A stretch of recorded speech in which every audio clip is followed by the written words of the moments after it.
പിതാവിനും പുത്രനും പരിശുദ്ധാത്മാവിനും സ്തുതി. ആദ്യം മുതൽ നമ്മുടെ മേൽ ദൈവകരുണയും മനോഗുണവും എന്നേക്കും ഉണ്ടായിരിക്കട്ടെ. ആമീൻ. ദൈവത്തിൻ്റെ പരിശുദ്ധമായ തിരുനാമത്തിന് മഹത്വമുണ്ടാകട്ടെ. ക്രിസ്തുയേശുവിൽ ഏറ്റവും വാത്സല്യമുള്ളവരെ, ഒരിക്കൽ കൂടെ നമ്മുടെ തമ്പുരാൻ്റെ പാദപീഠത്തിൽ ഇങ്ങനെ ചേർന്ന് ഇരുന്ന് ദൈവത്തിൻ്റെ തിരുവായിൽ നിന്ന് കേൾപ്പാൻ നമുക്ക് ഭാഗ്യമൊരുക്കി തന്ന നല്ലവനായ ദൈവത്തെ നമുക്ക് സ്തോത്രം ചെയ്ത് ആരാധിക്കാം. ഈ നാളുകളിൽ നാം ഒരു യഥാർത്ഥ ഭക്തൻ്റെ ജീവിതത്തെ എങ്ങനെ തിരിച്ചറിയാം എന്നുള്ളത് സംബന്ധിച്ച് ചിന്തിച്ചു കൊണ്ടിരിക്കുകയാണല്ലോ.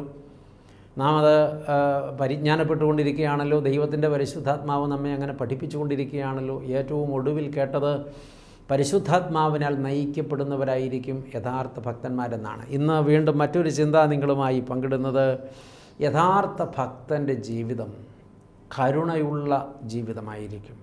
കാരുണ്യവാനായ കർത്താവിനാൽ അവർ നയിക്കപ്പെടുന്നത് കൊണ്ട് തന്നെ അവരും കരുണയുള്ളവരായിരിക്കും. ഇന്ന് നമ്മിൽ ഒത്തിരി പേരുടെ ജീവിതത്തിൽ കണ്ടെത്താൻ കഴിയാത്ത ഒരു സംഗതിയാണത്, കരുണ.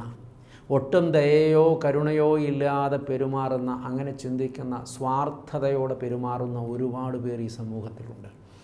എന്ത് കിട്ടിയാലും എനിക്ക്, എന്തുണ്ടെങ്കിലും എൻ്റെ, ഇങ്ങനെയുള്ള ചിന്തയാണ് ഇന്ന് പലരെയും ഭരിക്കുന്നത്. അത് കരുണ നഷ്ടപ്പെട്ടു പോയ, അല്ലെങ്കിൽ കരുണ എന്തെന്ന് അറിയാത്തവരുടെ ജീവിത ശൈലിയാണ് പ്രിയപ്പെട്ടവരെ. ഈ കാലഘട്ടത്തിൽ ഒരുപാട് പേരങ്ങനെ യാതൊരു കരുണയും ദയയുമില്ലാതെ പെരുമാറുന്നവരായിട്ടുണ്ട്. സ്വന്തം വീട്ടിൽ പോലും ഒട്ടും കരുണയോ ദയയോ ഇല്ലാതെ പെരുമാറുന്ന കഠിനഹൃദയരായ മനുഷ്യരുണ്ട്. ജീവിത പങ്കാളിയോട് കരുണയില്ലാത്ത പെരുമാറ്റം, ദയയില്ലാത്ത പെരുമാറ്റം. എന്തേ കാര്യം? അവർ തികഞ്ഞ സ്വാർത്ഥരായതുകൊണ്ട്. ജീവിത പങ്കാളി അധ്വാനിക്കുന്നു, ഉറക്കളയ്ക്കുന്നു, കഷ്ടപ്പെടുന്നു, അങ്ങനെ പണം സമ്പാദിക്കുന്നു, വീടിനു വേണ്ടി പരിശ്രമം ചെയ്യുന്നു, എല്ലാവരെയും സ്നേഹിക്കുന്നു, എല്ലാവരെയും കരുതുന്നു. എന്നാൽ അത് അംഗീകരിക്കാൻ മനസ്സില്ലാതെ സ്വന്തം സുഖത്തിന് വേണ്ടി ജോലിയൊന്നും ചെയ്യുന്നില്ല. പങ്കാളി ജോലി ചെയ്തുണ്ടാക്കുന്ന പണവും കൂടെ അപഹരിച്ചെടുത്ത് തൻ്റെ സുഖലോലുപതയ്ക്ക് വേണ്ടി മദ്യപാനത്തിനോ മയക്കുമരുന്നിനോ വേണ്ടി ഉപയോഗിക്കുന്നു, ധൂർത്തടിക്കാൻ വേണ്ടി ഉപയോഗിക്കുന്നു. വീട്ടിൽ എത്ര രുചികരമായ ആഹാരം ഉണ്ടാക്കി കൊടുത്താലും അതിൽ കുറ്റം കണ്ടുപിടിച്ചത് കഴിക്കാതെ പങ്കാളി സമ്പാദിച്ച പണവും കൊണ്ട് പുറത്തുപോയി ഭക്ഷണം വാങ്ങി കഴിച്ച് ആനന്ദിക്കുന്ന ചില ആളുകൾ. പ്രഭാതം മുതൽ പ്രദോഷം വരെയോ അല്ലെങ്കിൽ പാതിരാ വരെയോ പലയിടത്തും ഇങ്ങനെ കറങ്ങി നടക്കുന്ന ആളുകൾ. പ്രിയപ്പെട്ടവരെ, അങ്ങനെ എത്ര ജന്മങ്ങളാണ് ഈ സമൂഹത്തിലുള്ളത്. യാതൊരു കരുണയുമില്ലാത്തവർ, സ്വന്തം പങ്കാളിയോട് മാന്യമായ ഭാഷയിൽ സംസാരിക്കാത്തവർ, എപ്പോഴും അവർക്ക് സമ്മർദ്ദം കൊടുക്കുന്നവർ, സംഘർഷം കൊടുക്കുന്നവർ, ചിലപ്പോഴെങ്കിലും പങ്കാളിയെ അവഗണിക്കുന്നവർ, അവരോടൊരു വാക്കുപോലും ഉരിയാടാതെ എത്രയോ നാളുകൾ, മാസങ്ങൾ, ആഴ്ചകൾ പിന്നിട്ട് പോകുന്നവർ. അതുപോലെ തന്നെ അവരെ സംസാരിക്കാൻ തുടങ്ങിയാൽ പിന്നെ അവരെ ആക്ഷേപിച്ചും പരിഹസിച്ചും നിന്ദിച്ചും കുറ്റപ്പെടുത്തിയും മാത്രം സംസാരിക്കുന്നവർ. ഇവരൊക്കെ ഒരു പക്ഷേ അറിയപ്പെടുന്ന ഭക്തരാണ്, ഒരുപാട് പ്രാർത്ഥിക്കുന്നവരാണ്, പള്ളിയിൽ മുടങ്ങാതെ പോകുന്നവരാണ്, ബൈബിൾ വായിച്ച് കാണാപ്പാഠം പഠിച്ചവരാണ്. അവർ പലപ്പോഴും ഉന്നതമായ ചില ശുശ്രൂഷകളൊക്കെ ചെയ്തെടുക്കുന്നവരാണ്. ചിലരെങ്കിലും നന്നായി ധ്യാനമൊക്കെ പ്രസംഗിക്കുന്നവരാണ്, വേദപാഠ ക്ലാസ്സിൽ പഠിപ്പിക്കുന്നവരാണ്. പ്രിയപ്പെട്ടവരെ, പക്ഷേ അവരുടെ കുടുംബജീവിതത്തിൽ എത്തുമ്പോൾ അവരിൽ കരുണയോ ദയയോ അതിൻ്റെ കണിക പോലുമില്ല. അതുപോലെ തന്നെ ഇതുപോലെ ഭക്തരായ ചില ആളുകളുണ്ട്. അവരുടെ ഓഫീസിൽ ജോലി ചെയ്യുന്ന സഹപ്രവർത്തകരെ നിരന്തരം സംഘർഷത്തിലാക്കുന്ന, കുറ്റപ്പെടുത്തുന്ന, അല്ലെങ്കിൽ അവരെ നിന്ദിക്കുന്ന, അവരെ ഒരുപാട് പീഡിപ്പിക്കുന്ന ചില ആളുകൾ. അവരും അറിയപ്പെടുന്ന ഭക്തർ തന്നെയാണ്, പക്ഷേ അവരുടെ ഉള്ളിൽ സ്വാർത്ഥതയാണ്. ഞാൻ വരച്ച വരയിലെല്ലാം നിൽക്കണം, അപ്പുറം ആരും കടന്നു പോകരുത് എന്ന് തുടങ്ങുന്ന സംഘർഷമുണ്ടാക്കുന്ന ചിന്തകൾ ഓർത്തു നോക്കണം പ്രിയപ്പെട്ടവരെ. ഒരു യഥാർത്ഥ ഭക്തൻ്റെ ജീവിതം കരുണ നിറഞ്ഞ ജീവിതമായിരിക്കും. എന്തുകൊണ്ടെന്നാൽ അവരുടെ ഉള്ളത്തിൽ കാരുണ്യവാൻ കുടികൊള്ളുന്നുണ്ട്. ശുദ്ധമുള്ള മത്തായി എഴുതിയ രക്ഷാസുവിശേഷം 5-ാം അധ്യായത്തിൻ്റെ 5-ാമത്തെ തിരുവചനത്തിൽ കർത്താവ് ഇങ്ങനെ പഠിപ്പിക്കുന്നുണ്ട്, കരുണയുള്ളവർ ഭാഗ്യവാന്മാർ, അവരുടെ മേൽ കരുണയുണ്ടാകും. അപ്പോൾ കരുണ കാണിക്കുന്നവരൊക്കെ ഭാഗ്യവാന്മാരാണ്, അവർക്ക് ദൈവസന്നിധിയിൽ കരുണ ലഭിക്കും എന്നാണ് പറഞ്ഞത്. കരുണ കാണിക്കുവാൻ കഴിയണമെങ്കിൽ ഉള്ളിൽ കാരുണ്യവാൻ ഉണ്ടാകണം. കാരുണ്യവാൻ ഉള്ളത്തിലില്ലെങ്കിൽ കരുണ കാണിപ്പാൻ കഴിയില്ല. അവിടെയാണ് പ്രിയപ്പെട്ടവരെ ഒരു വ്യക്തി ഭക്തനോ അഭക്തനോ എന്ന് വിലയിരുത്തപ്പെടുന്നത്. നമ്മുടെ ജീവിതത്തിൽ നമുക്ക് കരുണ കാണിക്കേണ്ടടുത്ത് കരുണ കാണിക്കാൻ കഴിയുന്നില്ലെങ്കിൽ കർത്താവ് നമ്മുടെ ഉള്ളത്തിലില്ല എന്ന് നാം തിരിച്ചറിയണം. ഇവിടെ നാം പരാജിതരായി തീരുകയാണ്. എന്നാൽ നാം നമ്മെ തന്നെ ശോധന ചെയ്യണം പ്രിയപ്പെട്ടവർ. എന്തുകൊണ്ട് എനിക്കത് സാധിക്കുന്നില്ല? അതിൻ്റെ കാരണം കർത്താവിൻ്റെ ഉള്ളിലില്ലാത്തതാണ്. കാരുണ്യവാനെ ഞാൻ അറിഞ്ഞിട്ടില്ലാത്തതാണ്. അവനോടുള്ള ഭക്തി എന്നിൽ ഇല്ലാത്തത് കൊണ്ടാണ് എന്നത് തന്നെയാണ് ബോധ്യപ്പെടേണ്ടത്. വിശന്നിരിക്കുന്ന ഒരാളെ കണ്ടിട്ട് അയാളെ പരിഗണിക്കാൻ എനിക്ക് കഴിയാതെ പോയാൽ വിശന്നവർക്ക് അപ്പം കൊടുത്തവനെ ഞാൻ അറിയുന്നില്ല എന്നല്ലേ അതിൻ്റെ യഥാർത്ഥ അവസ്ഥ?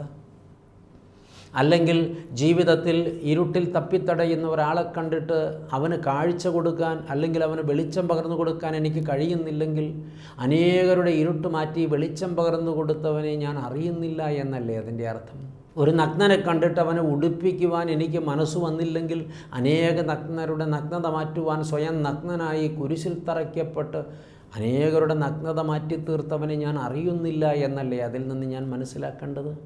പ്രിയപ്പെട്ടവരെ, ഇങ്ങനെ നാം ചർച്ച ചെയ്തു പോയാൽ ശരിക്കും നമ്മിൽ കരുണയില്ലാതിരിക്കുന്നുവെങ്കിൽ നാം കാരുണ്യവാനെ അറിയാത്തത് കൊണ്ട് തന്നെയാണ്.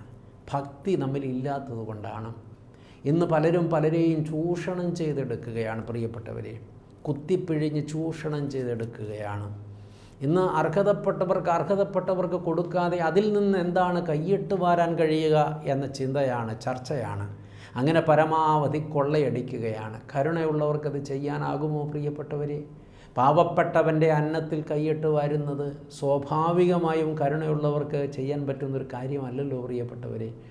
അത് നാം തിരിച്ചറിയേണ്ട ഒരു പാഠമാണ്. ഇന്ന് എല്ലാ മേഖലകളിലും ഇത്തരം പ്രവണതകളുണ്ട്. ഈ സാധുക്കളെ ചൂഷണം ചെയ്യുന്ന നിലപാടുകൾ. ഒരു പാവപ്പെട്ടവന് ഒരു നിവൃത്തിയുമില്ലാതെ വരുമ്പോഴാണല്ലോ മറ്റുള്ളവരുടെ സഹായം തേടി ചെല്ലുന്നത്. ഒരു നിവൃത്തിയുമുള്ളവൻ മറ്റൊരാളുടെ സഹായം തേടി ചെല്ലുകയില്ലല്ലോ.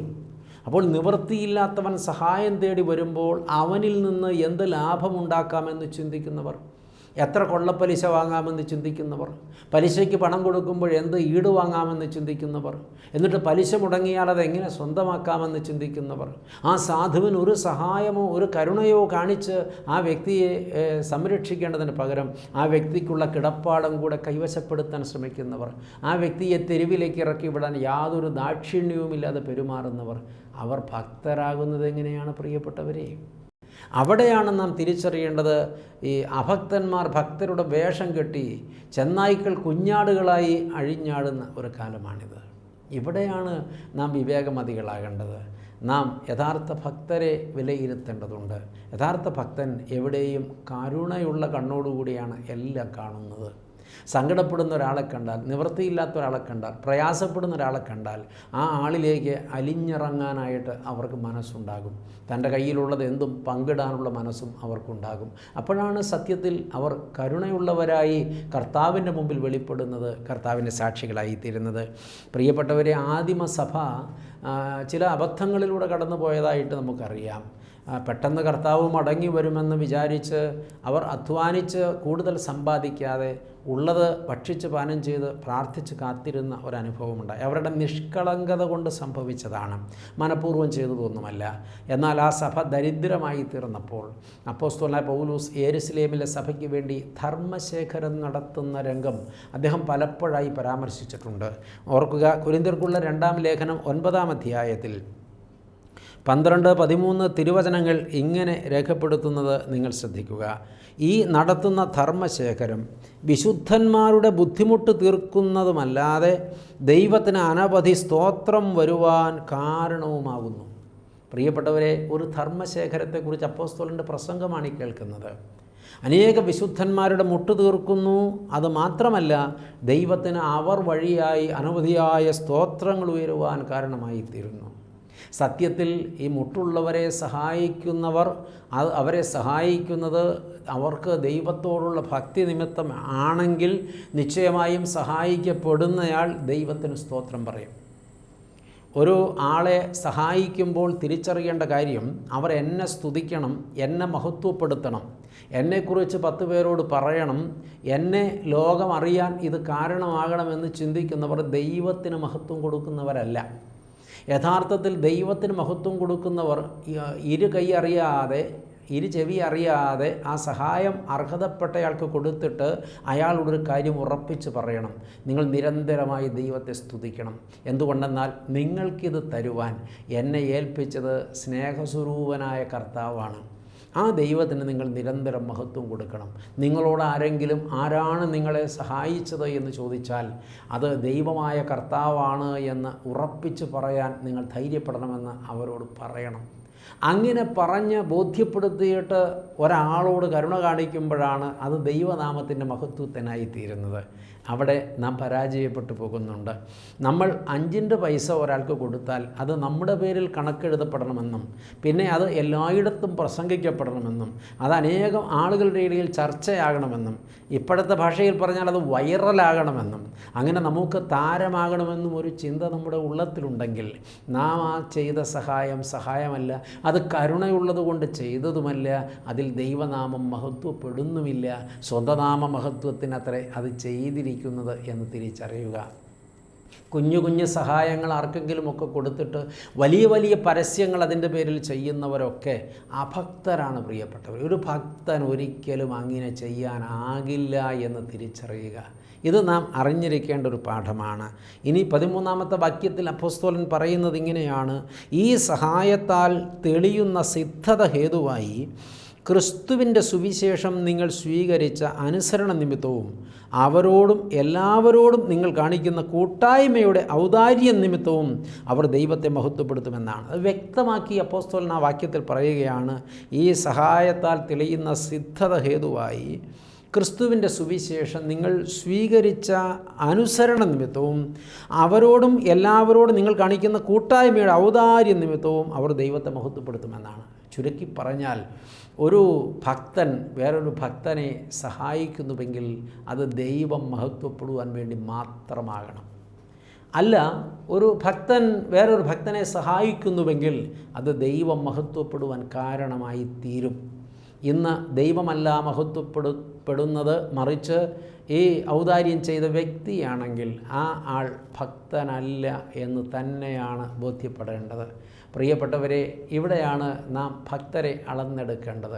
മറ്റൊരാളെ അളക്കാനല്ല ഇതൊന്നും സംസാരിക്കുന്നത്, എന്നെ തന്നെ അളന്നു നോക്കാനാണ്. അതിനാണ് ദൈവാത്മാവ് എന്നോട് നിങ്ങളോടും ഇപ്പോൾ സംസാരിച്ചു കൊണ്ടിരിക്കുന്നത്. അപ്പോൾ നാം കരുണയുള്ളവരായിരിക്കണം.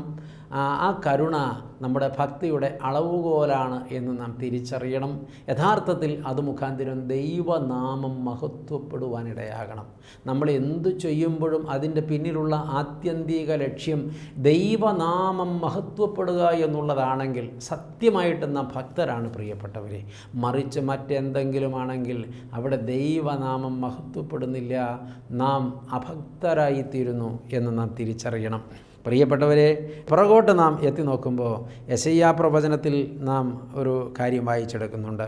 യെശയ്യാ പ്രവചനത്തിൻ്റെ 32-ാമത്തെ അധ്യായത്തിലെ 8-ാമത്തെ തിരുവചനം ഇങ്ങനെയാണ് വായിക്കുന്നത്: ഉത്തമനോ ഉത്തമ കാര്യങ്ങളെ ചിന്തിക്കുന്നു, ഉത്തമ കാര്യങ്ങളിൽ അവൻ ഉറ്റുനിൽക്കുന്നു. ഒരു യഥാർത്ഥ ഭക്തനെക്കുറിച്ചാണ് ഇവിടെ ഉത്തമൻ എന്ന് പറഞ്ഞിരിക്കുന്നത്. ഉത്തമനോ ഉത്തമ കാര്യങ്ങളെ ചിന്തിക്കുന്നു, ഉത്തമ കാര്യങ്ങളിൽ അവൻ ഉറ്റുനോക്കുന്നു. പ്രാസം ഒപ്പിച്ചാണ് ഈ വരികൾ എഴുതിയിട്ടുള്ളത് പ്രിയപ്പെട്ടവരെ. അത് വായിക്കുമ്പോൾ തന്നെ നമുക്കൊരു ആശ്വാസവും ഒരു ഉല്ലാസവും ഒക്കെ തോന്നാൻ കാര്യമുണ്ട്. ഉത്തമനായ മനുഷ്യൻ ചിന്തിക്കുന്നത് ഉത്തമ കാര്യങ്ങളായിരിക്കും, അവർ ചെയ്യുന്നതും ഉത്തമ കാര്യങ്ങളായിരിക്കും, അവർ നോക്കുന്നതും ഉത്തമ കാര്യങ്ങളായിരിക്കും, അവരുടെ എല്ലാ പരിശ്രമങ്ങളും ഉത്തമമായതിലേക്കായിരിക്കും. യഥാർത്ഥ ഭക്തൻ ഉത്തമനായിരിക്കും. ഉത്തമനെന്ന് പേരുള്ള ചില മനുഷ്യരുണ്ട്, അവരൊക്കെ യഥാർത്ഥ ഭക്തരാണെന്നാണ് പറയാൻ ശ്രമിച്ചതെന്നൊന്നും തെറ്റിദ്ധരിച്ച് കളയരുത്. യഥാർത്ഥ ഭക്തൻ ഒരു ഉത്തമനായിരിക്കും എന്ന് തന്നെയാണ് പറയാൻ ശ്രമിച്ചത്. ഉത്തമന്മാരെല്ലാവരും ഉത്തമന്മാരാണെന്ന് പറയാനല്ല ശ്രമിച്ചത്. ഈ ഉത്തമനെന്ന് പേരുള്ള ചിലരൊക്കെ നല്ല ഉത്തമരായ മനുഷ്യരാണ് എന്നുള്ളത് കൂടെ ഈ കൂട്ടത്തിലൊന്ന് ഓർത്ത് വയ്ക്കുന്നത് വളരെ നല്ലതാണെന്ന് എനിക്ക് തോന്നുന്നു. പ്രിയപ്പെട്ടവരെ, അപ്പോൾ നാം തിരിച്ചറിയുക, നാം നമ്മുടെ ജീവിതത്തിൽ കരുണ കാണിക്കുന്നവരായിട്ട് തീരണം. അത് സംബന്ധിച്ച് സങ്കീർത്തകൻ രേഖപ്പെടുത്തുന്നത് എന്താണെന്ന് കൂടെ നമുക്കിതോട് ചേർത്ത് ചിന്തിക്കാം. 37-ാമത്തെ സങ്കീർത്തനത്തിലെ 26-ാമത്തെ തിരുവചനം ഇങ്ങനെയാണ് വായിക്കുന്നത്: അവൻ നിത്യം കൃപാലുവായി വായ്പ കൊടുക്കുന്നു, അവൻ്റെ സന്തതി അനുഗ്രഹിക്കപ്പെടും. ഒരു ഭക്തനായ മനുഷ്യനെക്കുറിച്ചാണ് ഇത് രേഖപ്പെടുത്തിയിട്ടുള്ളത്. അവൻ നിത്യം കൃപാലുവായി വായ്പ കൊടുക്കുന്നു, അവൻ്റെ സന്തതി അനുഗ്രഹിക്കപ്പെടുന്നു. ദോഷം വിട്ടൊഴിഞ്ഞ് ഗുണം ചെയ്യുക, എന്നാൽ നീ സദാകാലം സുഖമായി വസിക്കും. അപ്പോൾ വാങ്ങാനല്ല കൂടുതൽ ആഗ്രഹിക്കേണ്ടത്, കൊടുക്കാനാണ്. ഒരു യഥാർത്ഥ ഭക്തൻ വായ്പ കൊടുക്കുമ്പോൾ മറ്റൊരു ലക്ഷ്യം അതിൻ്റെ പിന്നിലില്ലെങ്കിൽ അവൻ്റെ സന്തതി അനുഗ്രഹിക്കപ്പെടും എന്നാണ് പറഞ്ഞത്. അച്ഛൻ ഇങ്ങനെ നിരന്തരം പ്രസംഗിക്കുന്നത് കൊണ്ട് ഈ കാലഘട്ടത്തിൽ ഒരുപാട് പേർ അങ്ങനെ കൊടുക്കുവാൻ തയ്യാറായിട്ടുണ്ട്. അങ്ങനെ കൊടുക്കുവാൻ തയ്യാറായിട്ടുള്ളത് കൊണ്ട് തന്നെ അവരുടെ സന്തതികൾ അനുഗ്രഹിക്കപ്പെട്ടിട്ടുണ്ട്. കഴിഞ്ഞ നാളുകളിൽ പ്രിയപ്പെട്ടവരെ, ചില കുഞ്ഞുങ്ങളുടെ തുടർ വിദ്യാഭ്യാസത്തെ സംബന്ധിച്ച് ബുദ്ധിമുട്ട് അനുഭവിച്ച കാര്യം ഞാൻ പറഞ്ഞപ്പോൾ, അതുപോലെ ചില കുഞ്ഞുങ്ങളുടെ വിവാഹം നടക്കാൻ ബുദ്ധിമുട്ടുള്ള കാര്യം പറഞ്ഞപ്പോൾ, ചില പാവപ്പെട്ടവർക്ക് കിടപ്പാടമില്ല എന്ന സങ്കടകരമായ സാഹചര്യമൊക്കെ പറഞ്ഞപ്പോൾ, അത് ഹൃദയത്തിൽ ബോധ്യപ്പെട്ട ചില ദൈവമക്കൾ അവർക്ക് വേണ്ടി കൈ തുറക്കാൻ തയ്യാറായി. അവർക്ക് വേണ്ടി അവരുടെ വരുമാനത്തിൻ്റെ പങ്ക് മാറ്റിവെക്കാൻ തയ്യാറായി. അങ്ങനെ ഒരുപാട് പേരുടെ ജീവിതം പണിതെടുക്കുവാനും സംഗതിയായി. അങ്ങനെ വന്നു കഴിഞ്ഞപ്പോൾ ഈ നൽകിയ ആളുകൾ പിന്നത്തേതിൽ പറഞ്ഞിട്ടുള്ള സാക്ഷ്യം അത് എല്ലാവരും മനസ്സിലാക്കേണ്ടതാണ്. ഞങ്ങളിങ്ങനെ ചെയ്യുവാനിടയായതിനു കൊണ്ട് ഞങ്ങളുടെ കുഞ്ഞുങ്ങൾ അനുഗ്രഹിക്കപ്പെടുവാനിടയായി. ഞാൻ കൃത്യമായി ഇങ്ങനെ പാവങ്ങൾക്ക് കൊടുക്കുവാൻ തുടങ്ങിയപ്പോൾ, ഒരു പാവപ്പെട്ട കുഞ്ഞിൻ്റെ വിദ്യാഭ്യാസത്തിന് വേണ്ടി ഞാൻ പണം മുടക്കുവാൻ തയ്യാറായപ്പോൾ എൻ്റെ കുഞ്ഞ് എഴുതിയ പരീക്ഷയിലെല്ലാം ഉന്നത വിജയം നേടുന്നത് ഞാൻ കണ്ടു. എൻ്റെ കുഞ്ഞിൻ്റെ മുന്നിലെ വഴികൾ അപ്രതീക്ഷിതമായി തുറക്കപ്പെടുന്നതും ഒരുപാട് ഉന്നതങ്ങളിലേക്ക് എൻ്റെ കുഞ്ഞ് കയറിപ്പോകുന്നതും ഞാൻ കണ്ടു. ഞാൻ എത്ര പരിശ്രമിച്ചാലും എത്തിപ്പിടിക്കാൻ കഴിയാത്ത തലങ്ങളിലേക്ക് എൻ്റെ മക്കൾ എത്തിപ്പെട്ടത് ഞാൻ കണ്ടു. അങ്ങനെ സാക്ഷ്യപ്പെടുത്തിയിട്ടുള്ള ചില മാതാപിതാക്കളെ ഇപ്പോൾ ഓർക്കുകയാണ്. മറ്റൊരമ്മ പറഞ്ഞത്, എൻ്റെ കുഞ്ഞ് MBBS പരീക്ഷയ്ക്ക് തോറ്റുപോകുമെന്ന് അവനെ പഠിപ്പിച്ച സകല പ്രൊഫസർമാരും ഒരുപോലെ പറഞ്ഞതാണ്. പക്ഷേ അച്ഛാ, ഒരു പാവപ്പെട്ട കുഞ്ഞിൻ്റെ വിദ്യാഭ്യാസം ഏറ്റെടുത്ത് ഞാനൊരു നേർച്ച നേർന്നത് നിർവഹിച്ചു കഴിഞ്ഞപ്പോൾ അവൻ ആ കോളേജിലെ ബെസ്റ്റ് സ്റ്റുഡൻസിൽ ഒരാളായി അവൻ്റെ കോഴ്സ് കംപ്ലീറ്റ് ചെയ്ത് പുറത്തു വന്നു. ഇന്നൊരു നല്ല മിടുക്കനായ ഡോക്ടറായിരിക്കുന്നുവെന്ന് സാക്ഷ്യപ്പെടുത്തി ഒരമ്മയുടെ നിറഞ്ഞ കണ്ണ്, കൃതാർത്ഥത കൊണ്ട് നിറഞ്ഞ കണ്ണ് എൻ്റെ മുമ്പിൽ ഇപ്പോഴും കാണുന്നുണ്ട് പ്രിയപ്പെട്ടവരെ. അതുകൊണ്ടാണ് ഈ വചനം നമ്മളെ തൊടേണ്ടത്. ഔദാര്യം ചെയ്യുന്ന, പാവപ്പെട്ടവന് വായ്പ കൊടുക്കുന്ന, തിരിച്ചു കിട്ടണമെന്ന് ആഗ്രഹിക്കാതെ ദാനം ചെയ്യുന്നവരുടെ മക്കൾ അനുഗ്രഹിക്കപ്പെടും. ഇത് എല്ലാവർക്കും ഒരു പാഠമായിരിക്കണം. ഇന്ന് മക്കളെ അനുഗ്രഹിക്കാൻ വേണ്ടി അനേകം ഇടങ്ങളിൽ കൊണ്ടു നടക്കുന്നവരാണ് മാതാപിതാക്കൾ.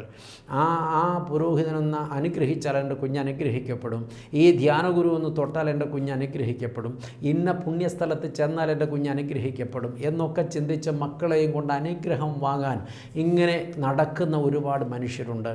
എന്നാൽ നിൻ്റെ സന്തതി അനുഗ്രഹിക്കപ്പെടുവാനുള്ള ഒരു ലളിത മാർഗമാണ് ഇവിടെ പറഞ്ഞത്. അർഹതപ്പെട്ട പാവങ്ങളെ സഹായിക്കുക, അപ്പോൾ നിൻ്റെ സന്തതി അനുഗ്രഹിക്കപ്പെടും. പ്രിയപ്പെട്ടവരെ, ഈ നാളുകളിൽ അങ്ങനെ പ്രയാസം അനുഭവിക്കുന്ന ആളുകൾ നമ്മുടെ ചുറ്റുപാടുമുണ്ട്. നിങ്ങൾ ആരായണം, നിങ്ങൾ അന്വേഷിക്കണം. ഇപ്പോൾ ഒന്നോർത്ത് റിസൾട്ടുകളൊക്കെ വന്നിരിക്കുന്ന കാലമാണ്. കുഞ്ഞുങ്ങൾക്ക് ഹയർ എഡ്യൂക്കേഷന് വേണ്ടി അഡ്മിഷൻ എടുക്കേണ്ട കാലമാണ്. പഠിക്കാൻ ഒരുപാട് കഴിവുണ്ടായിട്ടും മുന്നിൽ സാധ്യതകളുണ്ടായിട്ടും പണമില്ലാത്ത ഒറ്റ കാരണം കൊണ്ട് പഠനം മുടങ്ങിപ്പോകുന്ന കുഞ്ഞുങ്ങൾ നമ്മുടെ ചുറ്റുപാടുമില്ലേ എന്ന് നാം ഒന്ന് ചിന്തിക്കേണ്ടതുണ്ട് പ്രിയപ്പെട്ടവരെ. അങ്ങനെ നാം ചിന്തിക്കുമ്പോൾ നമ്മുടെ ഉള്ളം നമ്മളെ നന്നായി തിക്കുന്നുവെങ്കിൽ, ഈ കർത്താവിൻ്റെ ഭക്തി നമ്മുടെ ഉള്ളത്തിലിരുന്ന് നമ്മളെ ഉലയ്ക്കുന്നുവെങ്കിൽ നമ്മൾ അന്വേഷിക്കണം, അങ്ങനെ അർഹതപ്പെട്ട ആരെങ്കിലുമൊക്കെ ഉണ്ടോ എന്ന്. ഉണ്ടെന്ന് നമുക്ക് ബോധ്യപ്പെട്ടാൽ അവരെ സഹായിക്കാനുള്ള മനസ്സും നമുക്കുണ്ടാകണം. ദൈവം നമുക്ക് തന്നിട്ടുള്ളത് മുഴുവനൊന്നും അങ്ങനെ പങ്കിടണ്ട. അതിൻ്റെ ഒരു ചെറിയ പങ്ക് മാറ്റിവെച്ചാൽ ഒരാൾക്ക് കൂടെ ജീവിതത്തിൽ സ്വപ്നം കാണാൻ ഒരു അവസരം കിട്ടുമല്ലോ. അപ്പോൾ അനുഗ്രഹിക്കപ്പെടുന്നത് നമ്മുടെ തലമുറയാണ് എന്ന് മറക്കരുത് പ്രിയപ്പെട്ടവരെ. ഈ ഒരു പരിജ്ഞാനം നമ്മൾ പലപ്പോഴും നഷ്ടപ്പെടുത്തി കളയുന്നവരാണ്. മക്കളെ അനുഗ്രഹിക്കാനുള്ള മാർഗം എന്താണ്? മക്കൾ അനുഗ്രഹിക്കപ്പെട്ടവരാകാനുള്ള മാർഗം എന്താണ്? യഥാർത്ഥ ഭക്തർ അത് തിരിച്ചറിയുന്നു. അവർ അവരുടെ കൈ തുറന്ന് അർഹതപ്പെട്ടവർക്ക് അളന്നു നോക്കാതെ കൊടുക്കുന്നു. ഇതാണ് നാം തിരിച്ചറിയേണ്ടത്. ഈ കൊടുക്കണമെന്ന് പറയുമ്പോൾ വാങ്ങാൻ ഒരുപാട് പേരുണ്ട് കേട്ടോ. ഈ വാങ്ങുന്ന ആളുകൾ എത്രത്തോളം യോഗ്യതയുള്ളവരാണെന്ന് വിശ്വസ്തയോടെ അന്വേഷിച്ച് ഉറപ്പ് വരുത്തിയിട്ട് വേണം കൊടുക്കാൻ. കാരണം ഇത് ഒരുപാട് കള്ളന്മാരുള്ള കാലമാണ്. അങ്ങനെ സഹായം വാങ്ങി മാത്രം ജീവിച്ച് പഠിച്ച ചില ആളുകളുണ്ട്. അങ്ങനെ ചൂഷകരായ ആളുകളെ സഹായിക്കണമെന്നല്ല പറയുന്നത്. ഇതിൻ്റെ രണ്ട് വശവും അച്ഛൻ പറഞ്ഞില്ലെങ്കിൽ നിങ്ങളിൽ പലരും ഈ നാളുകളിൽ ചൂഷണം ചെയ്യപ്പെടും. ചെയ്യപ്പെട്ടേക്കാം എന്നുള്ളത് കൊണ്ടുകൂടെയാണ് ഇത് നിങ്ങളോട് തുറന്ന് പറയുന്നത്. അതുകൊണ്ട് പ്രിയപ്പെട്ടവർ, വിശദമായ അന്വേഷണത്തിന് ശേഷം വിശ്വസ്തമായ കരങ്ങളിലൂടെ വേണം നിങ്ങളത് കൈകാര്യം ചെയ്യാൻ. ആ ബോധം നിങ്ങൾക്കുണ്ടാകണം. പ്രിയപ്പെട്ട ദൈവമക്കളെ, കരുണ കാണിക്കുക. തുടങ്ങിയിടത്തേക്ക് മടങ്ങിപ്പോകട്ടെ. കരുണയുള്ളവർ ഭാഗ്യവാന്മാർ, അവർക്ക് കരുണ ലഭിക്കും. ആമേൻ. കർത്താവ് അങ്ങനെയാണ് പഠിപ്പിച്ചിരിക്കുന്നത്. എല്ലാം കാണുന്നവൻ, എല്ലാം അറിയുന്നവൻ, എല്ലാം വിലയിരുത്തുന്നവൻ, എല്ലാത്തിനും വിലയിടുന്നവൻ, ഒടുവിൽ വിലമതിക്കാനാകാത്ത പ്രതിഫലം തരുന്നവൻ കർത്താവ്. അവൻ്റെ സന്നിധിയിൽ നമുക്ക് കരുണ ലഭിക്കണമെങ്കിൽ നാം അർഹതപ്പെട്ടവരോട് കരുണ കാണിക്കണം. സ്വാഭാവികമായും കരുണ കാണിക്കണം. അത് നമ്മുടെ ജീവിതത്തിൽ എപ്പോഴും നാം കരുതേണ്ട ഒരു കാര്യമാണ്. ജീവിതം കരുണയിലൂടെ ആരാധനയാക്കി മാറ്റണം.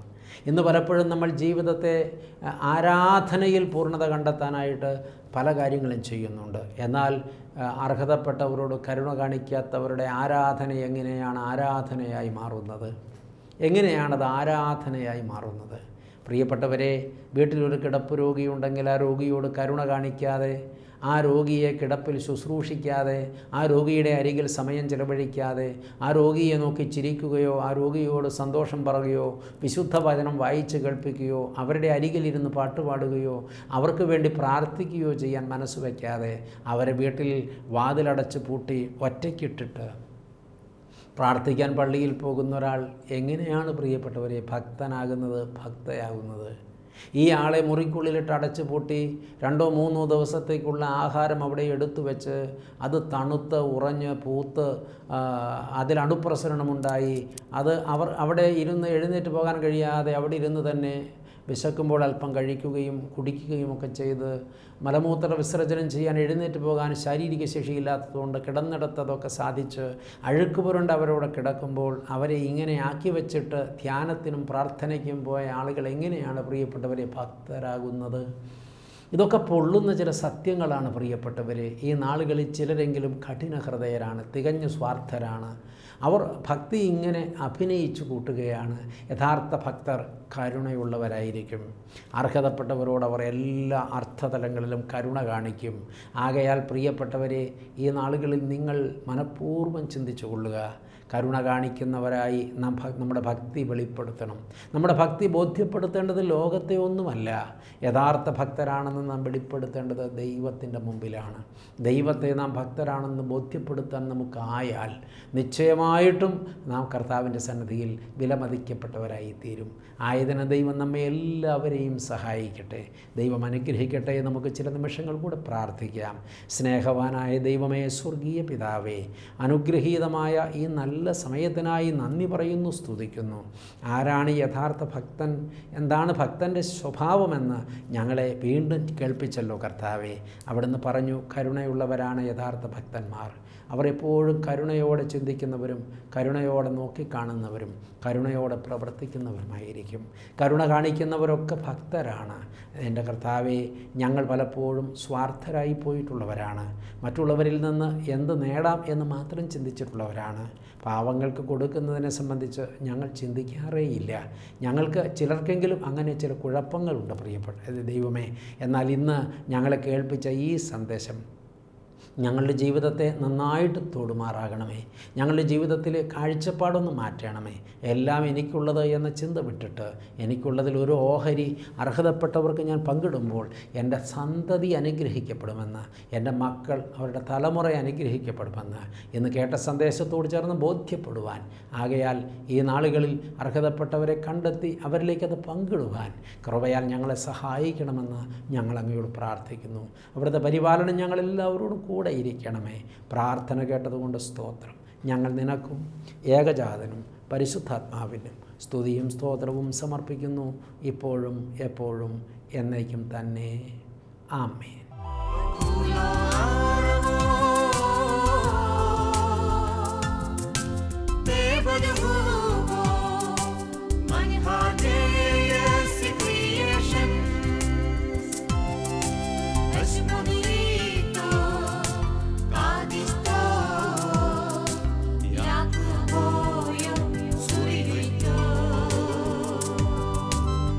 Believe